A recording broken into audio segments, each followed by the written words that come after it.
Good afternoon, everyone. Welcome to the Eggless webinar, Preserving Family Recipes. This is a part of Preservation Week. I'm Frances Harrell, the co-chair of the Eggless PARS Preservation Outreach Committee, and I will be your host for today's webinar. Our presenter today is Valerie Frey.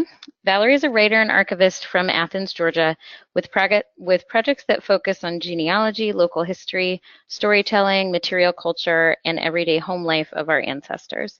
Valerie holds degrees from the University of Georgia and the University of Tennessee, Knoxville. Her archives career began with a junior fellowship at the Manuscripts Division at the Library of Congress, and she went on to serve as an archivist at the Georgia Historical Society, the Savannah Jewish Archives, and the Georgia Archives. She now writes full-time. Her most recent book, Preserving Family Recipes, How to Save and Celebrate Your Food Traditions, was released in November of 2015 through the University of Georgia Press. Her presentation today will be focusing on caring for family recipes, including how to interpret older techniques and traditions and making them usable. A few things to keep in mind for today's presentation. Today's webinar does not have interactive chat capabilities. If you wish to comment on today's presentation using Twitter, you should use the hashtags that are on the screen. We will not be monitoring the Twitter feed. If you have questions for Valerie, please type them into the question box on your screen, and she will answer them as time permits at the end of her presentation. Questions that are unanswered while we are on the air will be answered offline, and the answers sent to all the attendees. This webinar is being recorded, and you will receive an email with links to the recording, the presentation slides, and an evaluation within 2 days. There may be a slight delay now as I turn the presentation over to Valerie.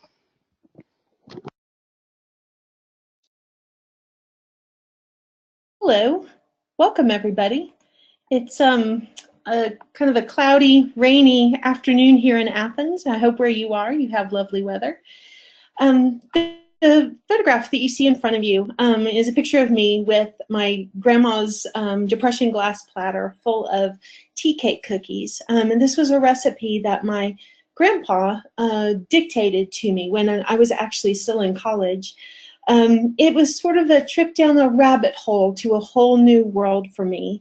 My parents died when I was in my early 20s, and I think that sort of started me on this path of, I already loved history, thanks to my grandparents, but it made me realize that preservation is important.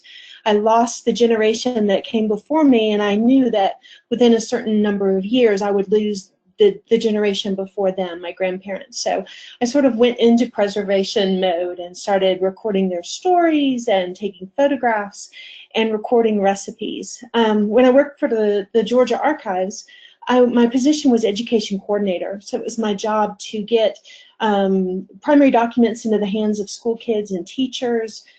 And I did a lot of lecturing in the schools.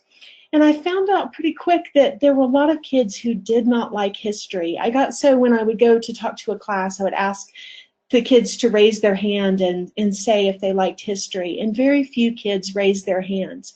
And my job changed at that moment. I thought, well, job one is to help them understand and love history. There's that old chestnut, you know, whoever... if we don't know our past, we're doomed to repeat it. And to be good citizens, to be informed voters, to know where we are on our own life path, it requires sort of that knowledge of history. So recipes ended up being a great way to reach those kids. I started making these tea cakes. They were my great-great-grandmother's tea cakes.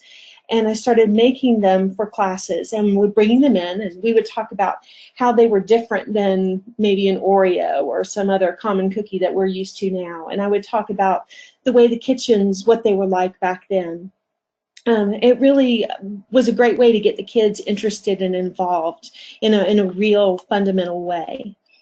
So we're going to talk about recipes today, and if you do not cook or you don't cook anymore, or you know, just cooking's not your thing, there's still something for you here in this webinar. One of the things that I've done a lot of thinking about is, who are the memory keepers in your family? And by and large, if you're here at this, you know, tuning into this webinar, it may be you. The people in a family who write things down, who save the photos, And we all know there's a lot in every family. There's a lot of people that just chuck old things and don't care about them, but there are people who pull them in and keep them. The picture you see is my paternal grandparents and my dad. My dad was the only child, and they lived about an hour south of Little Rock, Arkansas. And both of my grandparents loved stories, loved family history, and saved a lot of things for me. And I came to love history through hearing their stories and through things like their recipes. So I'm hoping that you'll sort of keep your radar up today for things where you can be a memory keeper for your family. This is a photograph sent to me by a man who attended one of my lectures at the Library of Congress. This guy had been a Marine, and after returning to civilian life, he volunteers in Greece. His role in the Marines was water rescues, so he helps the boats of Syrian refugees coming into Greece, helps them land safely. And then because he loves cooking, he started sort of this cooking club in refugee camps where the refugees cook for each other. And then one of the things that they work on is trying to preserve the food history and the food ways that they've lost along with everything else. The family that you see here were able to escape with only what they could carry. And so the cookbooks and the recipe boxes got left behind with almost everything else. But you'll see at the bottom of the photograph there is a copy of my book, and they were using the book to help piece together and write down what they could remember of the recipes so they could be saved. And it, I was proud. I'm proud to be able to help in any way that I can. I want to tell you two quick stories sort of along that same vein. Cornbread Nation is a great series about Southern food writing, and there's a wonderful essay in book 4 by Rick Brooks called Comforting Food. And it's a story about after Hurricane Katrina, suddenly the recipe websites were alight with people from all across the area affected by Katrina wanting to replace recipes that were swept out to sea in the storm. You know, birthday rolls around and it's time to make the cake, and you can find more cake pans and you can find a kitchen to cook it in, but if that recipe is gone, how do you recreate that memory so that it feels warm and secure? Another story is In Memory's Kitchen is a cookbook that was written by, well, let me back up and explain how it suddenly appeared in print. There was a woman named Annie that her parents and entire family were lost in the Holocaust, and she was smuggled out, first to Palestine and then to New York City. And then as a middle-aged woman in the 1960s, living in New York, there's a knock on the door. And there's a man who had been in the concentration camp with her mother, had been looking for Annie for decades, and had this handwritten recipe book that her mother had written on smuggled pieces of paper to get to her daughter. And all this guy knew was Annie's name and that she had been heading for Palestine. And by hook or by crook, after the decades went by, he was able to get those recipes to her. When we hear stories like this, the Syrian refugees, the people who lost their homes in Katrina, and people who lost their lives in the Holocaust, why do the recipes matter? Why do the foodways matter? And if you stop and sort of think about your own life and what's important to you, foodways have a way of connecting us deeply with our roots. So where is the value in a recipe? This is a stack of books in the picture that I just sort of grabbed some cookbooks off my shelf. And there are things like quick cooking and vegetarian and diet cooking and natural food, a lot of different reasons that we reach for cookbooks. There's a nutritional value in recipes. We certainly want to feed our families, or we want to make something yummy for a party. There's a sensual value in recipes, and of course, with the way things taste is what we think of first, but in one of the chapters of the book, I went on sort of a journey to learn how to cook biscuits the way my grandmother had made biscuits. And I had forgotten about sort of this soft dough and the powdery flour and the chili buttermilk and the way everything smells in the oven. So it's definitely our taste, but there are other sensual things, touch and smell and this sort of thing involved with family recipes. You know, sometimes smell can be so strong, bringing us back to a time and a place. And the people that I interviewed for my book, there was a lady that she was 2 months shy of turning 100. And she was telling me about her mother baking bread and how she'd come home from school and the smell of this baking bread was the smell of home to her. And that years later, if she ever smells baking bread, she instantly is back in that time, in that place. Well, 9 decades had passed since that bread had come from the oven. But for her, it was still a very strong memory. So recipes and foodways are a great way to attach strongly to our past. And part of this is there's a real emotional value with recipes. The picture on the left is my son, Eli, and what he is helping me make there. Every Thanksgiving, my mom made these, they were called chess tarts, even though most chess pies are lemon. These were called chess tarts, and they're basically a mini pecan pie.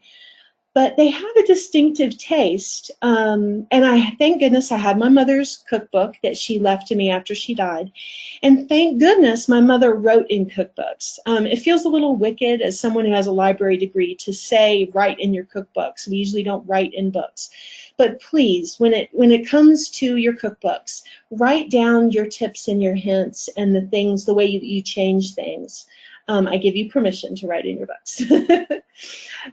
But she had that for me to follow, and so I knew that she doubled some things and she did some things differently. But after she died, I tried making them, and they tasted good. Everybody who didn't know my mother's cooking thought they were great. But my brother and I gave him one. We looked at each other and just kind of shook our heads. They were good, but they weren't hers. And so I worked with the recipe over and over again. I tried looking for some other sources and other chess tarts, other pies, see if I could crack the code. And the year that the picture was taken with my son was the year I finally cracked the code on it.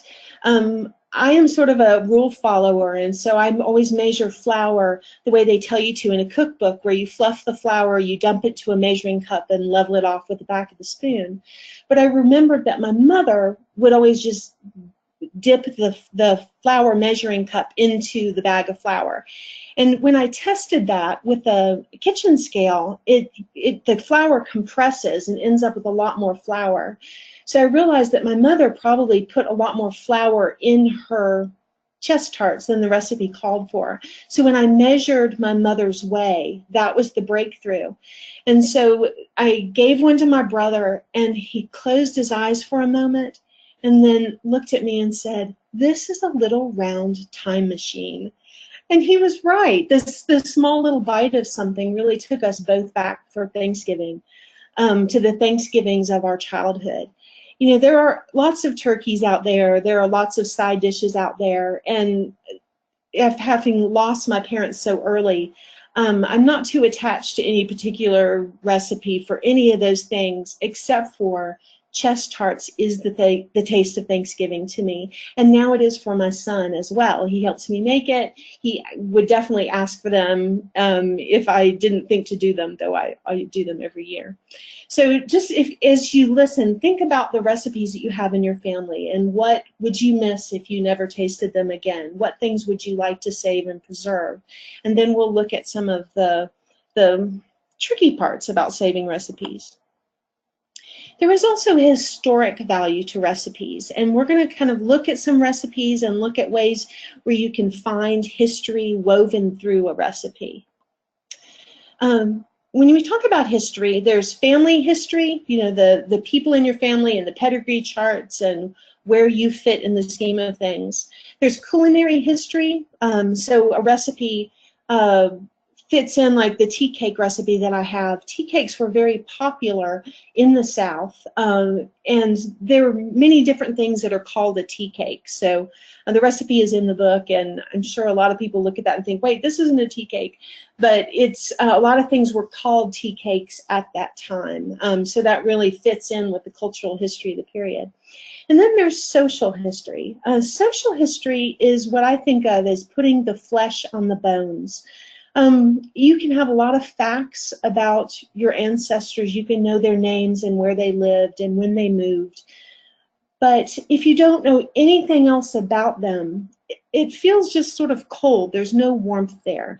So social history is if you know about that person, the way that person lived their life just from the times, and learning more about the time period when they lived, it puts flesh on the bones. With the tea cake recipe, that's one of the few things I know about my great-great-grandmother was that she had this recipe. And by learning more about the way things were cooked, especially on a wood-burning stove, it just helps me sort of channel her spirit, for lack of, I know it's kind of a touchy-feely way of discussing it, but it helped me connect with her in a real way.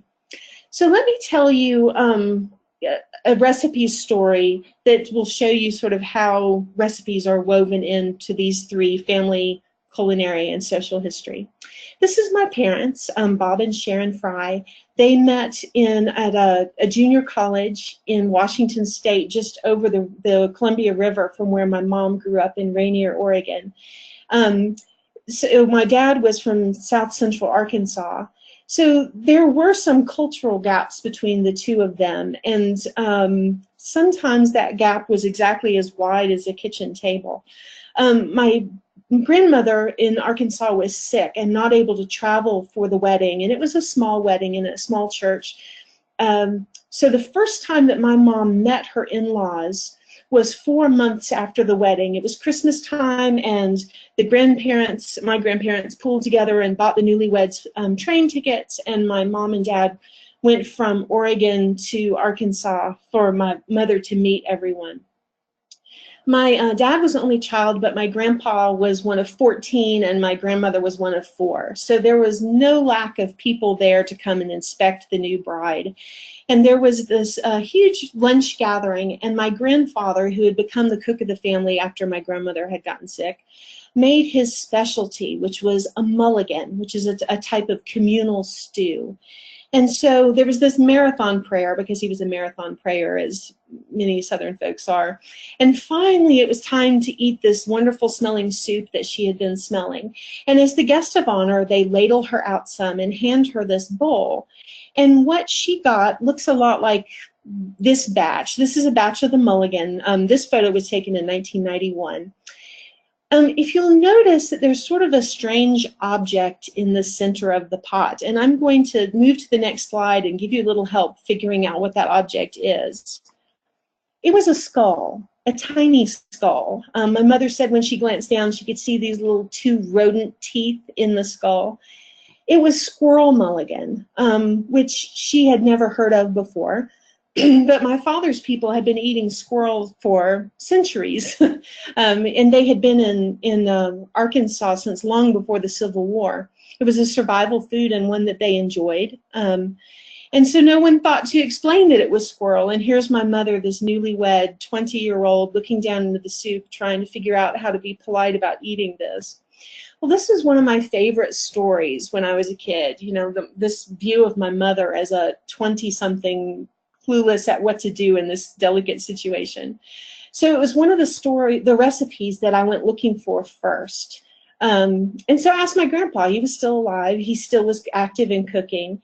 And I asked him for his recipe. And on the telephone, the response I got was a laugh. There was no recipe. He just did it. And this is, I think, what happens a lot of times with family recipes, is that they're not written down. So I started on the journey of learning how to create a written recipe where there was none. So I started by asking Grandpa if he would help, and he very kindly took a stab at it. He wrote down the recipe for me.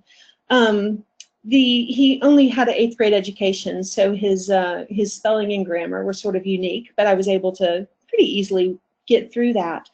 But what I discovered was did not know how much he knew about cooking compared to me. So he skipped things like how much water to put in the pot, how hot to cook this thing on, how long to cook it. There were just so many variables that I couldn't even begin to cover. So it took a lot of back and forth phone calls, and in the process I sort of learned what were the better questions to ask. And these are the sort of things that the more recipes I did, the more I collected this information on how to do it, which ended up in the book.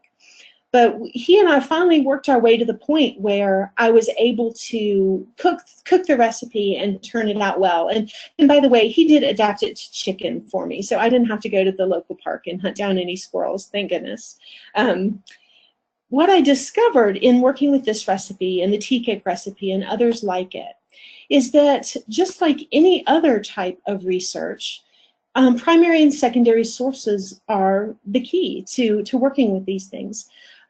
When I needed more information about how a mulligan is put together, I went looking at other recipes from the time period and from like other Southern recipes. I looked at Arkansas cookbooks, and then I looked at just general cookbooks to see if you're going to start a soup from scratch, how do you do it? And then, from there, I kept going back and forth with Grandpa to ask him his thoughts on what I was figuring out. The other thing that's very helpful, in the last 20 years, food history has really exploded as a topic. And there are lots of secondary sources where food historians and social historians have looked at recipes from different places. What was great for me is that the WPA, the Works Project, see if I can say that 3 times fast, Works Progress Administration in the Great Depression, they collected photographs and lots of other things, and they did collect recipes and oral histories. And so one of the books that's in that stack on the right is The Food of the Younger Land by Mark Kurlansky. And I learned that was very specific to Southern Arkansas. So it was fascinating to me to think that this soup that I grew up with, and to be honest, didn't really like when I was a kid, was part of culinary history of the United States. And that was fascinating to me to see. It was bigger than just my family. It was bigger than just what I knew about it. So by using those primary and secondary sources, a lot of times you can unlock a recipe that won't work, or figure out how to write down a recipe that's unwritten, or find out where you fit in that culinary and social history. So every recipe that you have has a history. Probably the world's most boring history is, I clipped this recipe from the newspaper last week and I haven't made it yet. But there are a lot of recipes that do have rich stories, and that's what I would ask you to think about, collecting that information and putting it with the recipes so that the generations after you have something real and tangible and wonderful to follow. The history of recipe includes its origin or provenance, where it came from, who used it. So maybe you had one person that invented the recipe, but your grandmother made it an awful lot. It sort of became her recipe. That's part of the history of that recipe.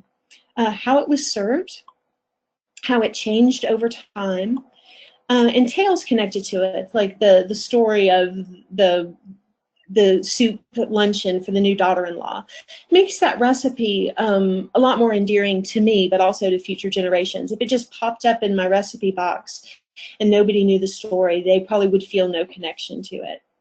And then how it also fits into that family culinary and cultural history.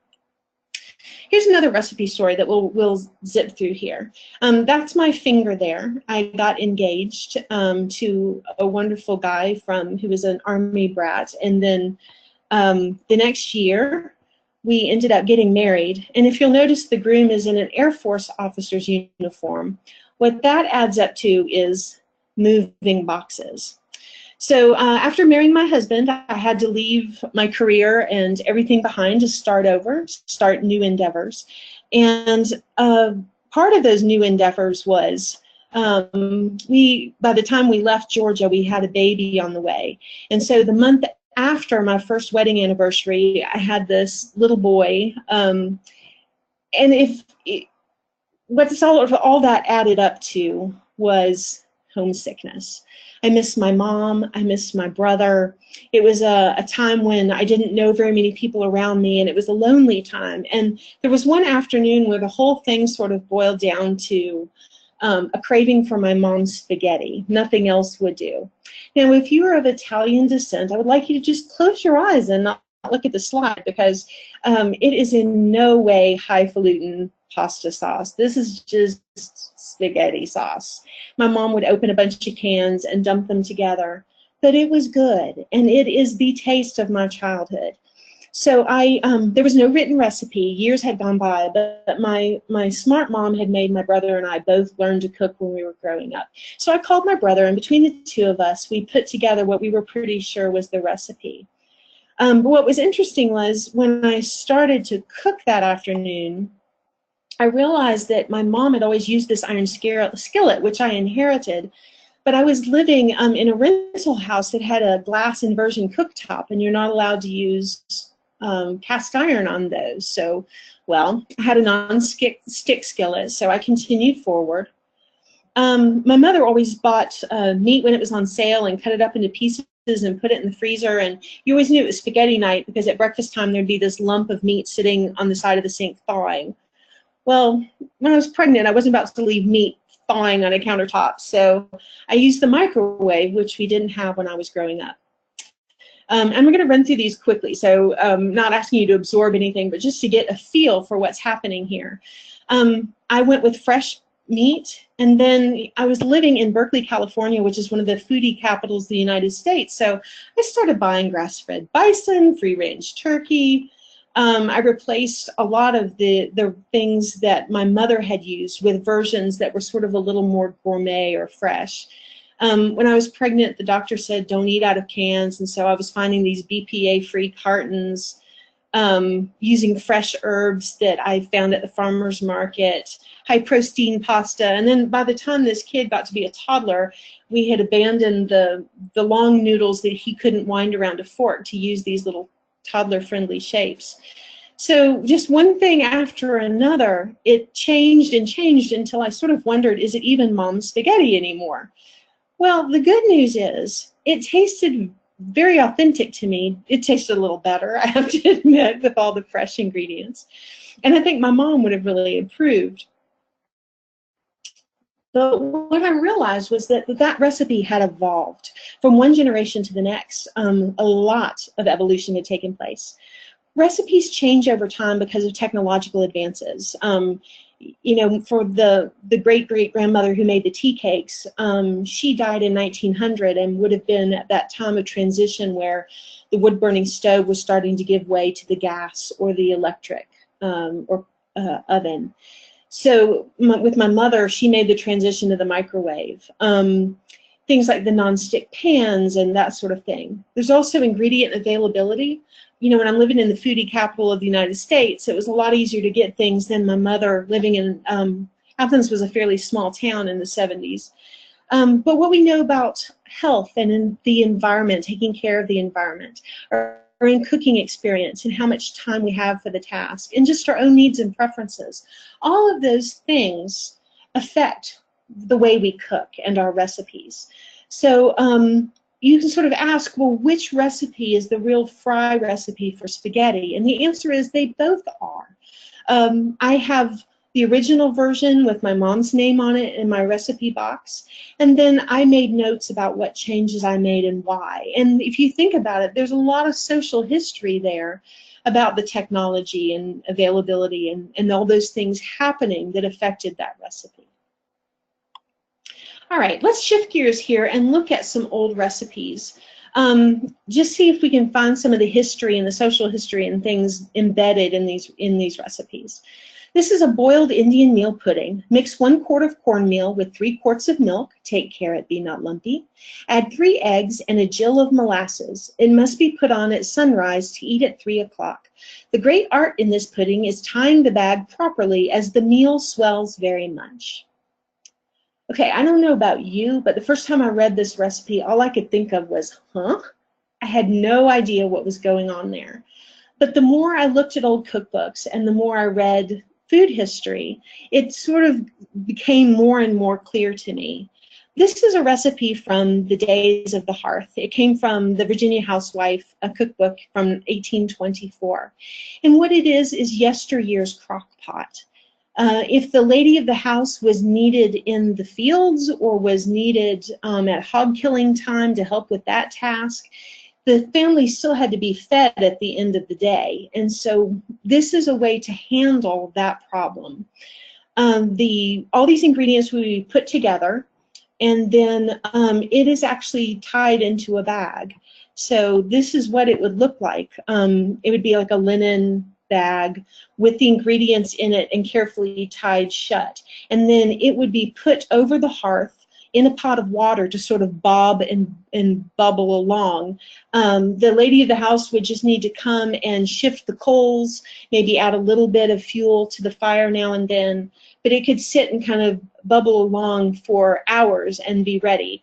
What they're warning you about is if you tie the bag too tight and the liquid goes through the fabric into the pudding, it will burst the bag. And you know, what do you do if you're living way out in the boondocks? There's no putting the kids in the car and heading to McDonald's when your meal gets ruined. So it was up to the housewife to sort of figure out how to make this work.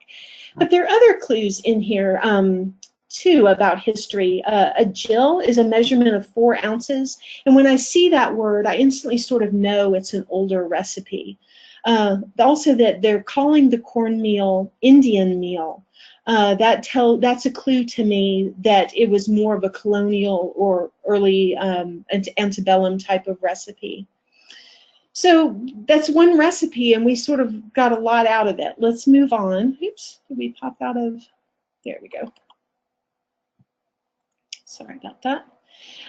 Here is a recipe for eggless, milkless, butterless cake. This is a recipe that looks a lot different than the one we just saw. And during the last days of the 1800s, there was a big movement towards home economics and domestic science. And Fanny Farmer gets credited a lot of times, but she wasn't the only one making these changes of putting a list of ingredients first, and they should be in chronological order, in the order in which they're used, with the methods then added below. So when I see a recipe that's in this format, I instantly know that it's probably at least 1890 or later. So again, history sort of bubbling through what we're seeing. One of the other things I'm seeing in this recipe is that it's calling for ingredients that a lot like 100 years before would have been very expensive. Flavorings, extracts, spices, and things like that had been very expensive and beyond reach of the average middle class person.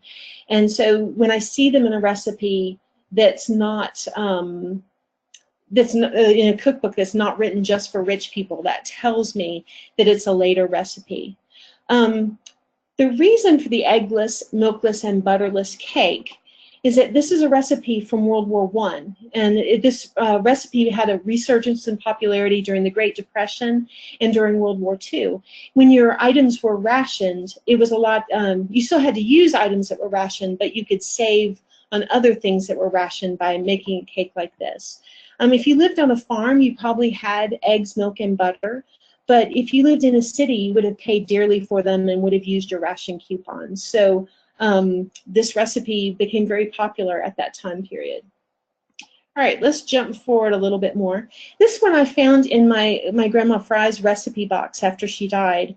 And if socket to me sounds familiar at all to you, this harks back from the days of Laugh-In in the 1960s. But when I look at this with sort of a historian's eye, that cake mix really captures my attention. When my grandmother got married in 1936, she was living on a farm, and everything she ever made was completely from scratch, making the butter and whatnot. But by the time the 60s had rolled around and she was in late middle age, she was looking for those quick and easy recipes that were very much mid-century and later, and they're still popular today. One of the things that I found with this recipe is it was so sparse, I didn't know what to do with it, and I had to work with it to get it to the point where it was usable, and I will get to that soon. Let's move on a little bit.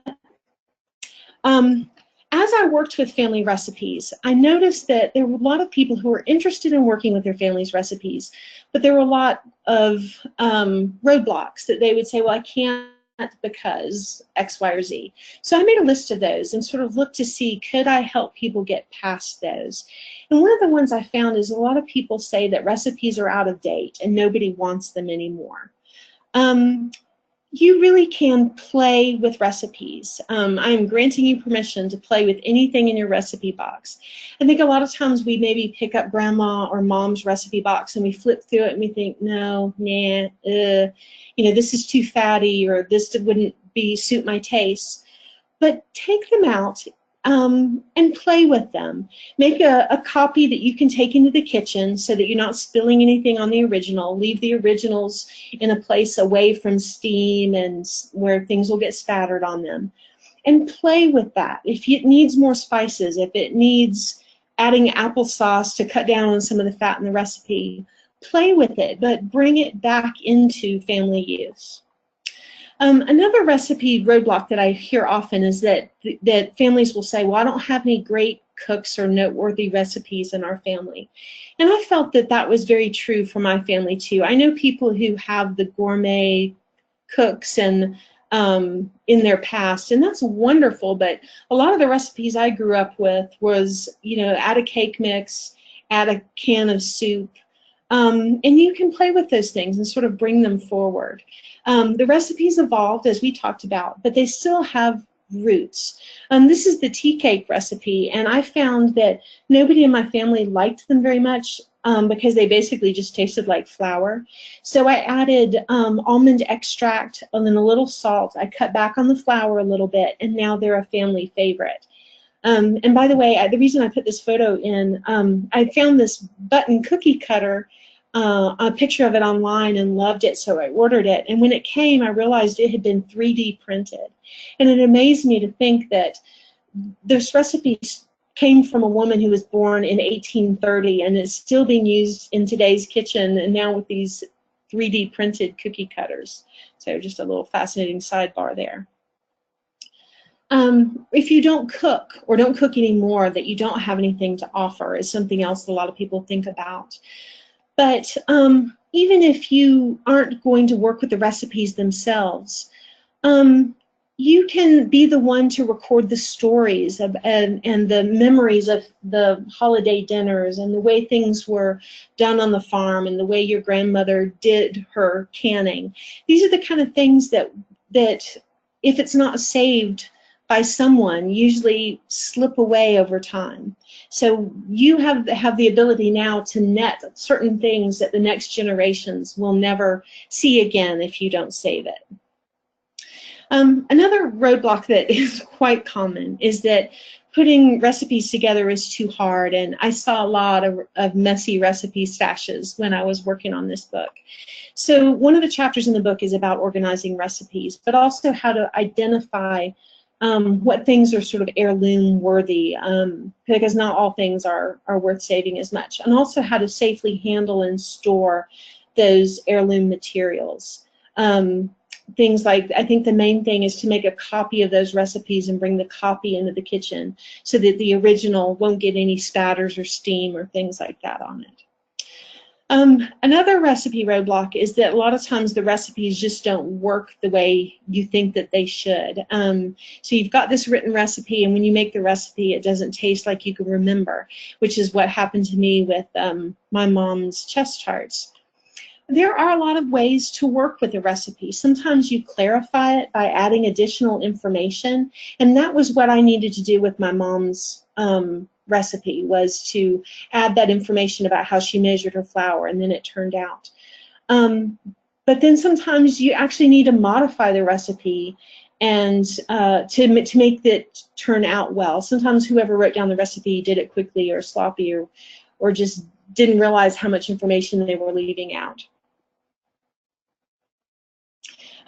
Also in the book is how to translate recipes and convert measurements and find sort of suitable ingredients. We're so lucky now that a lot of things are available either online or we can track them down online. So working with old recipes is easier than ever before. Another roadblock is that the cooks in your family don't use recipes, so there's nothing to share.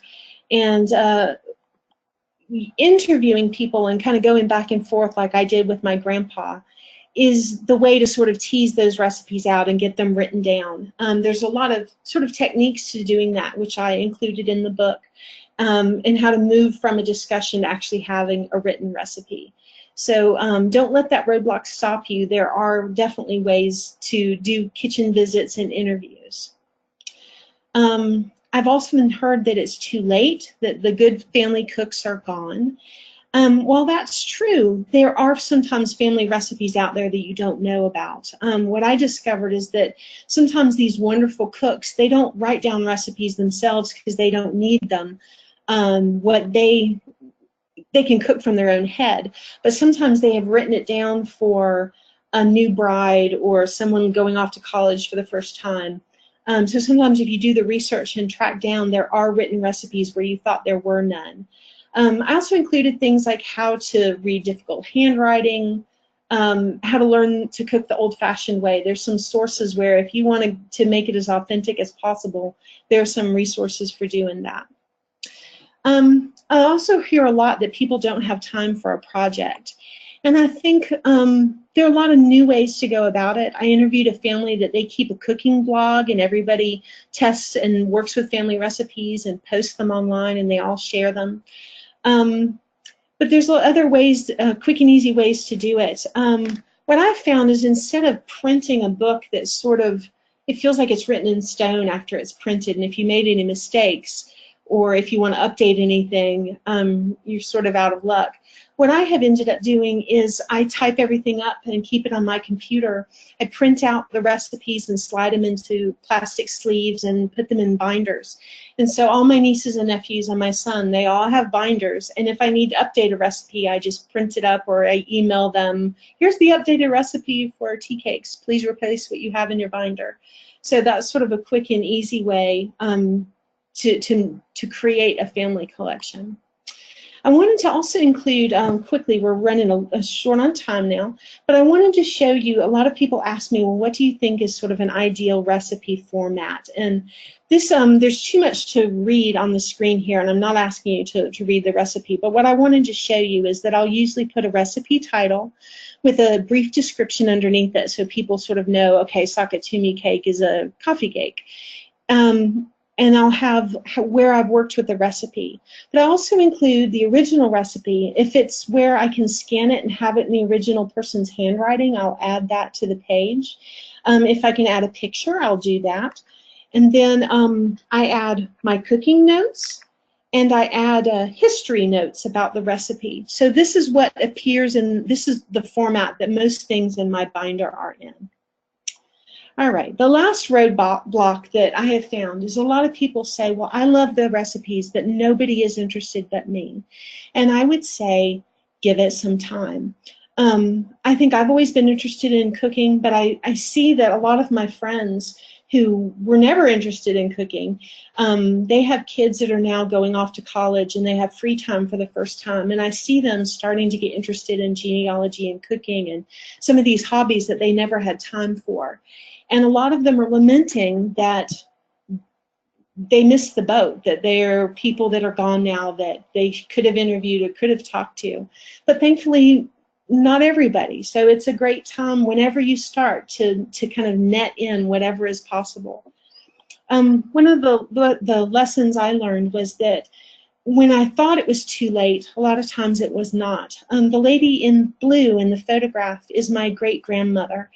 And when I started my cookbook project, I had 2 recipes from one of my great-grandmothers.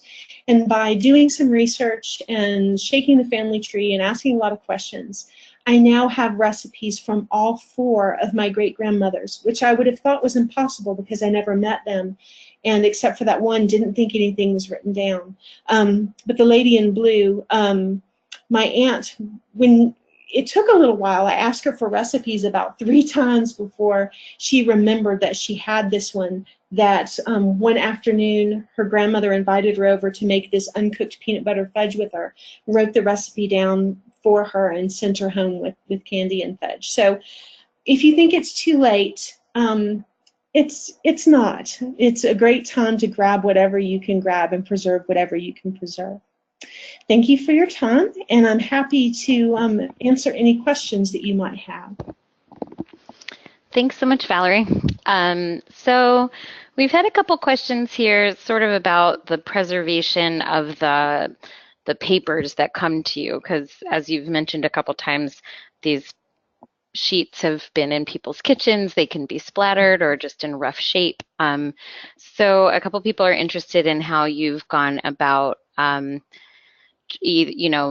making those useful over time or caring for them. Yes. The first thing I would say is it's very popular to laminate things, and I think especially for the kitchen, people think that's a great solution, but please do not laminate. Laminate is when you put paper between sheets of plastic, either run it through heat rollers or with adhesive, because that cannot be undone, and the plastic will not last as long as the paper. And it will, when the plastic is ruined, it will take the paper, it will ruin the paper too. So I do not laminate anything, and I take, my mom always kept her recipe box in the kitchen, and now all my family recipes are in my home office in a climate-controlled space. The things that had things on them, I used a brand new paintbrush to sort of brush some of the food stains and things off of them. And then if there were blots on things that were maybe greasy or that I thought could move from one piece of paper to another, I interleave them. So I'll put a plain piece of paper before and after that recipe card or that piece of paper in my file box. And then pretty much all my family recipes, the ones I've worked with, I've typed up, and they're in my computer, they're backed up. I have an online backup service, so if my house burns down, the contents of my computer will not vanish. And then the other thing I have done with all my family recipes is I scan them.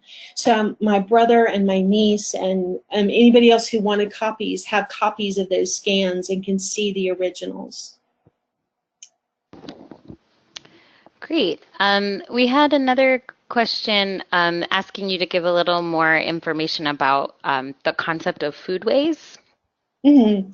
Foodways is a great word, and it's something that I think my computer still underlies it as a mistake. It's not become common enough usage, but it's foodways are how we intersect and interact with food. It's a term that folklorists have come up with to describe the traditions that we have about food, that includes the recipes, but also the stories and the general traditions, including like farming practices, and it encompasses, it's a big word that encompasses a huge sphere of folklore. Does that answer the question? Yeah, I think it's a good starting point for people to learn more. Mm-hmm.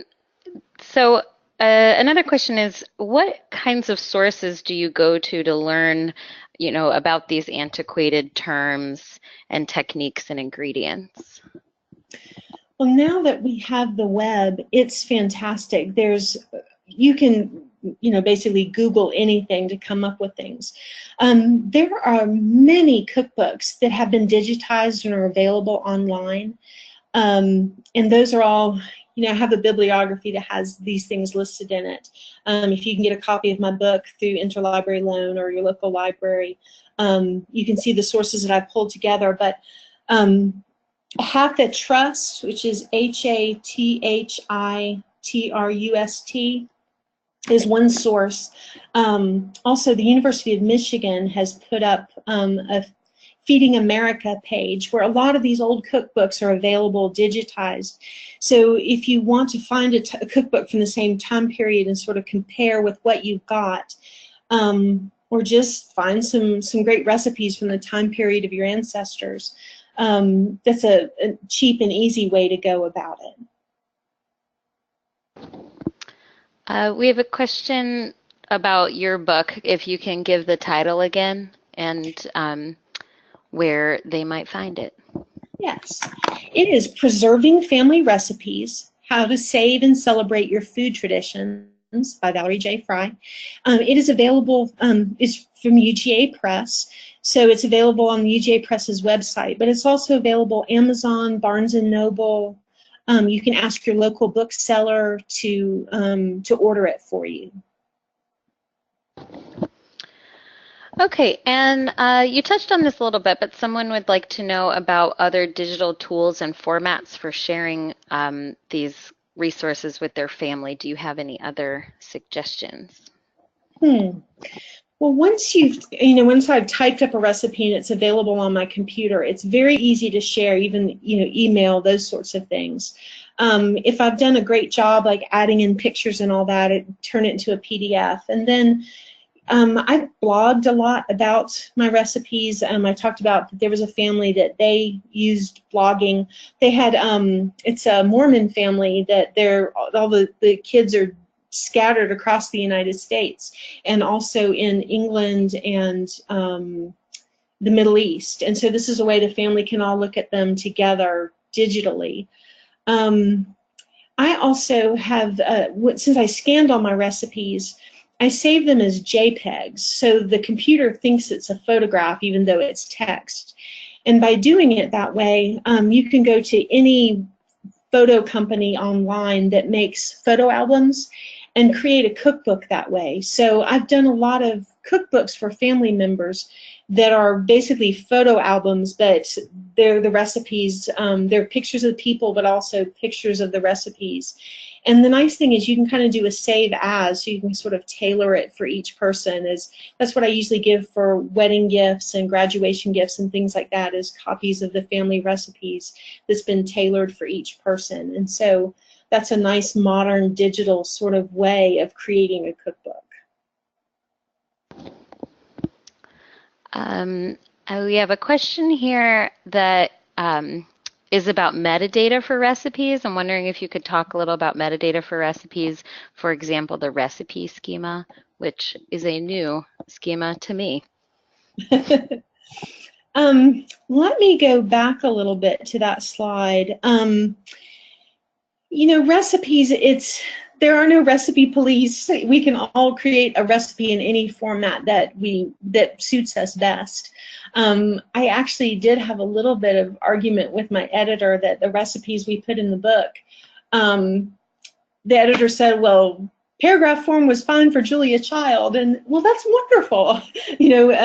Whatever format suits you best is what you should go with. But what I found, by sort of having standardized fields, as it were, the title and the description, the ingredients, the methods, which I really love putting in steps, 1, 2, 3, 4, 5.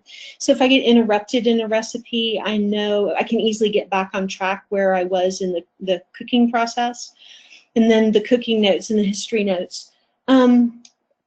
By sort of having a standard format for myself, it reminds me as I work with each recipe sort of to collect those things for each one, which it does sort of become the metadata for recipe by recipe. It's nice, if anyone's flipping through my recipe book and they wanted to see if there was a recipe from a specific family, they could just look through the history notes sections of each recipe until they find what they were looking for. I'm not sure if that answers the question. I think that was interesting and sufficient. And I think there's time for just one more.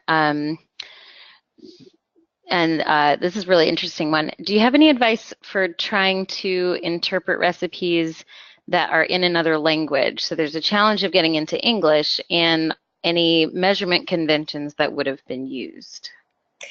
Yes, there is a section on chapter 4. I interviewed a woman that she married a man from France, and how she went about learning her mother-in-law's recipes, and there's some example recipes in the book of things that a certain cake that was important to her husband that she had to learn. One of the things that's tricky for people in the United States is we're one of the few places that measures by volume, by cups and things. Almost the whole rest of the world weighs ingredients. And I've actually, most of my recipes will have in grams cooking measurements. So especially, I love to bake, and so all my flour measurements, I will add how many grams or whatever of flour. So that's the first big hurdle usually for recipes from other places, is that you have to change your measurement scheme, because a cup of flour and a cup of butter, they may take up the same amount of space, but they don't weigh the same. And so if you're moving into weighing the ingredients, you'll have to make that transition.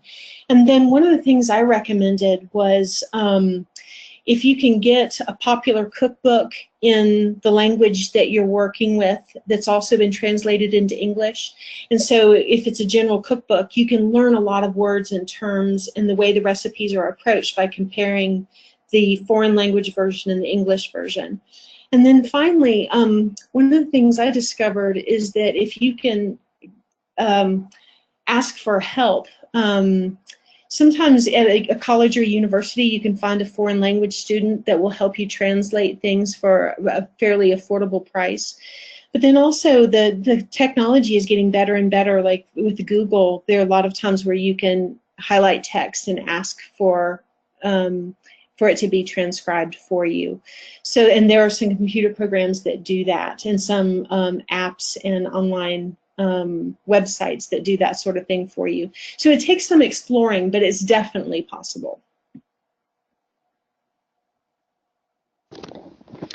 Great. Well, thank you so much, Valerie, for this webinar on preserving family recipes. I also want to give another thanks to all of our Preservation Week sponsors. Thanks to their generosity, we were able to offer this session at no cost. Thank you also to all of our attendees. We hope you found today's session useful.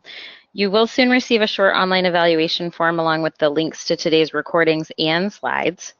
Please take a few minutes to respond to the questions and return the form to us. Your comments are very valuable and help the ELEX Continuing Education Committee improve its webinars and plan future events. ELEX now offers certificates of attendance to webinar participants. More information on this will be included in the email you receive. Sorry about this, guys. Apparently they're taking off my roof today and no one told me. Information about all ELEX webinars can be found on the ELEX homepage. Please check out our web courses and upcoming e-forums. Suggestions for webinars and other CE opportunities are welcome at any time. You can contact any member of the ELEX CE committee or submit a proposal for a webinar using the online forum on the ELEX webpage under online learning. I would like to thank Joseph Nicholson and Iping Chengafi for providing tech support for today's webinar. The support they and their colleagues on the Technical Support Subcommittee provide make it possible for us to present these webinars. Thank you for joining us this afternoon, and we hope you will participate in other ELEX Continuing Education events and other Preservation Week events in the future.